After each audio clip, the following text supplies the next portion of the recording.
When I first got the night shift job at the Vilshanka Sanatorium, I thought it would be easy money. A huge building, partially abandoned, still operational in some sections. It accepted patients with neurological problems. Night shifts were dead quiet, just like the endless corridors. But I didn't know about room 217. No one warned me. I started in the fall. It was chilly. The trees surrounding the sanatorium were shedding their leaves, and each night the air grew colder. The old windows rattled from the wind, and the building carried a scent of dust, disinfectant, and something else. Something I couldn't quite place. My station was a small security room near the main entrance. An old monitor, a radio, and a duty logbook. They paid well, with one strange condition: never leave the first floor after midnight. I thought probably just some superstition. Maybe someone got spooked upstairs and now it's a rule. The first 2 weeks were boring. Not a single patient stayed overnight. No staff around, just me, the cameras, creaky doors, and occasional wind in the vents. On the third week, I noticed something strange. The camera on the second floor, Zone D near the stairs, occasionally flickered, as if something moved past it, but when I rewound the footage, nothing was there. I ignored it, blamed it on dust, bad wiring. But one night the camera froze at exactly 2:17 a.m., and in the feed I saw a figure, human-like, female, long hair, hospital gown. She stood at the end of the hallway, staring directly into the camera. The next day, that time, 2:17, kept bugging me. I checked the floor map. My finger landed on room 217, right in that D-zone hallway. I asked the day guard, an older man with a white beard, "What's up with room 217? He stared at me for a long second, then simply said, "Don't ask. Just stick to the first floor, like the rest of us." 6 nights later, I broke the rule. The camera flickered again, and again she was there, only closer this time. I grabbed my flashlight and went upstairs. My heart pounded in my throat. The stairs groaned, the walls echoed with wind. Upstairs seemed normal, but the air was heavy, dry, like I was breathing in the dust of decades. I approached room 217. The door was open. Inside, nothing. Just an old bed, a chair, a bare table. I turned to leave when I heard breathing. Soft, female, right behind my neck.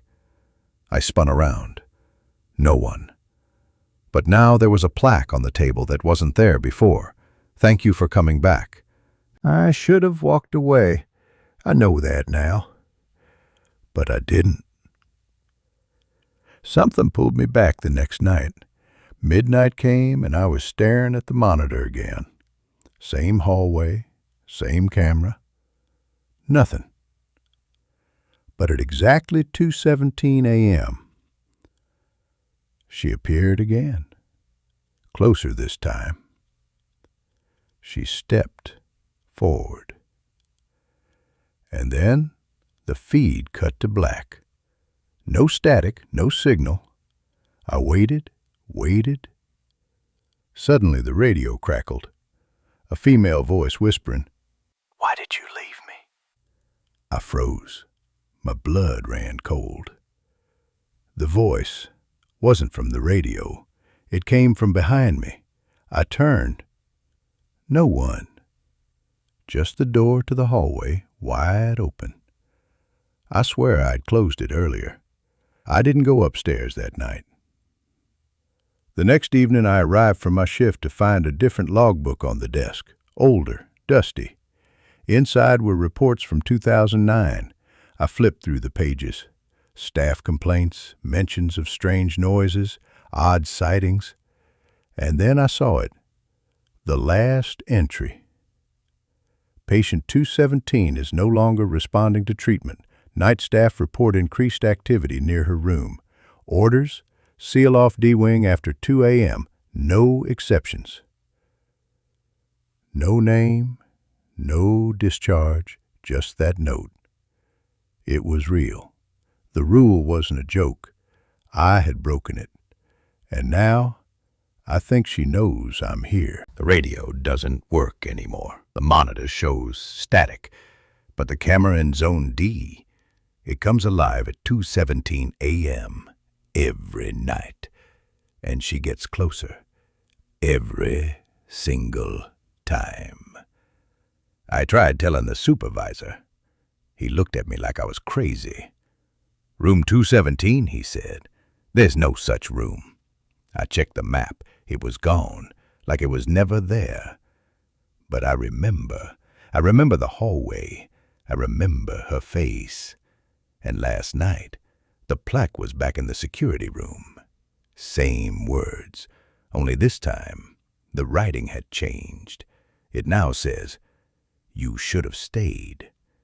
I couldn't sleep after that. I lay in bed, staring at the ceiling. Every sound felt louder, closer. The whispering followed me home. At first, I thought I was imagining it. But then things started changing. My bedroom door would creak open at 2:17 a.m. Exactly the same time every night. I tried locking it. It still opened. Once, I woke up to find muddy footprints leading from the hallway straight to my bed. I lived alone. I checked my phone camera, left it recording one night. The battery died at 2:17, and when I watched the footage, the final frame showed my bedroom with her standing at the end of the bed, still staring. I moved apartments, new place, new city, but the clocks here still stop at 2:17. And last night, I found something in the mail slot, a yellowed hospital ID badge. It had my name, my photo, and the title, Patient Number 217. I don't know what's real anymore. I don't know if I ever left that room or if I ever worked there at all. Some nights, I dream I'm lying in a bed, strapped down, staring at a flickering light above me. Nurses whisper. One of them has long hair and no eyes. When I scream, no one hears me. When I blink, I'm back in the security room, back at that desk, staring at the monitor. And the feed is always the same. Zone D, 2:17 a.m. She's standing there, waiting.